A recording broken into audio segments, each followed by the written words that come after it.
Next, we have Yeshua Carter. Yeshua is an EY consultant in government and infrastructure and the creator, co-founder of EY Outreach. EY Outreach aims to divert vulnerable young people in pupil referral units from criminality through a creative intervention program. Please give it up for Yeshua.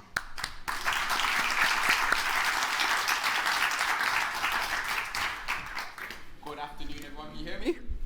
Yeah? So, can I do something very unconventional before I introduce myself? I'm going to do a bit of social contracting with you.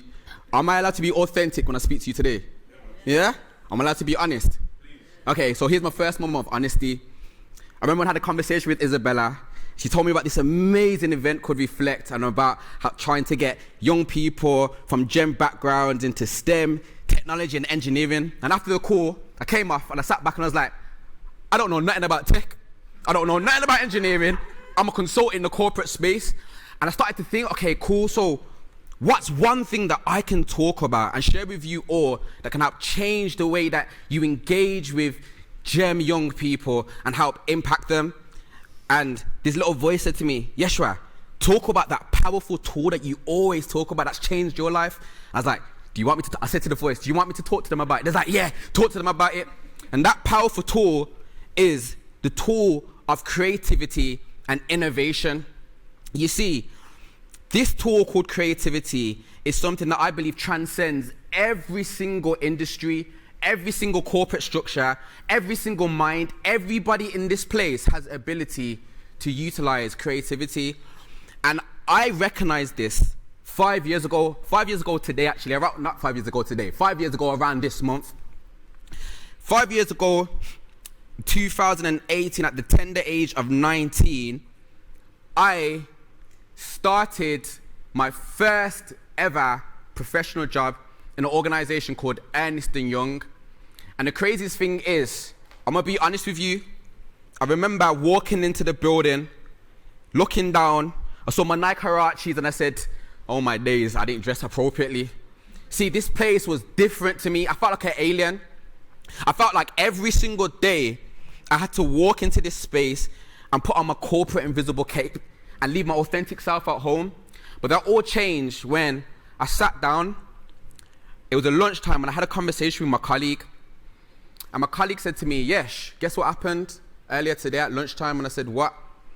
She said, in the vicinity of the city center, a stabbing happened and you can actually see the trickles of blood on the tram line. And that moment in itself made me say, Yesh, what are you doing?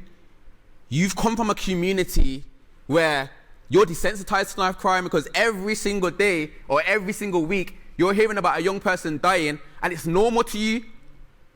And I remember having this conversation and just beginning to open up, and bit by bit I was taking off my corporate cape and I started to put on my own coat, my own authentic self, and I started to tell them about how I remember being the age of 15 and my friend calling me into the bathroom and saying, it was at 8 o'clock in the morning, and saying, Yesh, look what I've got. He opened the bag and there was a amount of cash. This 15-year-old boy robbed a transit driver at 8 a.m. He strategized how to do that. He came up with a creative, innovative plan on how to do that, and he did it successfully. I also remember the time where I would see my friends having conversations, and the only business conversations I knew about was how my friends would chop down certain contraband that I won't mention. I'm not trying to incriminate myself. They'll chop down certain contraband and sell that. So I started realizing, wait, hang on. I was having this conversation with a colleague and I started telling her all these stories, and I said, hang on.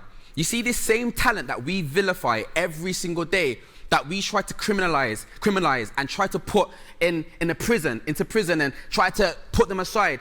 That same talent, if we work with them, we can actually refine them and get them ready to be the next leaders in our corporate spaces and in our businesses. So after I had that conversation, some type of fire was in my belly, and I said, you know what, Yeshua, today I'm making a vow, I'm making a covenant. I am no longer going to be wearing my corporate cape, but I'm gonna come to work and actually bring my lived authentic self and change this organization through the power of creativity. So I did some research and I said, okay, well, I've come from this type of community. I've got friends that I've recognized who are very creative. How can I bridge the gap between EY's corporate space and the community? And I recognized that little bridge was creativity. So at the age of 19, I decided to create my first program. And this is what I love about what you guys are talking about, is sometimes you have to be accountable and sometimes you just have to step out and do something. And I remember I was only an apprentice at that time, so I had no power, no influence, but a bit of my little hood swag. I just had that, you get me? And I said to my manager, I said, listen, look, I want to talk to you. I got this little PowerPoint up and I said, I've got this idea, it's called EY Outreach. EY Outreach aims to utilize creative mediums such as drama, music, English, to educate young people on how they can come out of the school to prison pipeline. It aims to teach them about their talent, and it aims to teach them about the true entrepreneurial skills that lie within them. And I remember sitting there, my heart was racing, my hand was sweating, because I thought my manager was going to tell me, get out of here. What are you doing? You meant to be doing work? I looked at her, I gave her the puppy eyes, and she goes, all right then, go on then. So, cut a long story short, 2019 to now, I've been able to create my own program in collaboration with EY, get them involved, and now we're doing work with the government of Jersey, US Embassy, West Midlands Police, Birmingham City Council, not only educating young people on how they've got talent, but teaching leaders on how they can sustain a culture that makes talent and creative talent grow. Now, just as I come to a conclusion, the reason that I shared this story with you today is because I believe that every single person in here, no matter what organization you come from, no matter what you do in that organization, you all have the power to create a culture where a young person can thrive. But first, it starts with you. It starts with you saying, actually, how can I go out into the community, become more culturally competent, recognize that there's talent, and this is not people that we need to push away, and actually bring them into this space to make them grow. The final quote I'm going to leave you with here is, I've heard it and it always sticks with me. One of the richest places on earth, it isn't the bank, but it's actually the grave, because that's where millions of young people are dying prematurely due to knife crime, due to all these different things, with £1 million ideas in their mind that they never had the chance to develop. So my question is, how would you support a young person to help them grow, utilizing creativity and innovation? Thank you very much.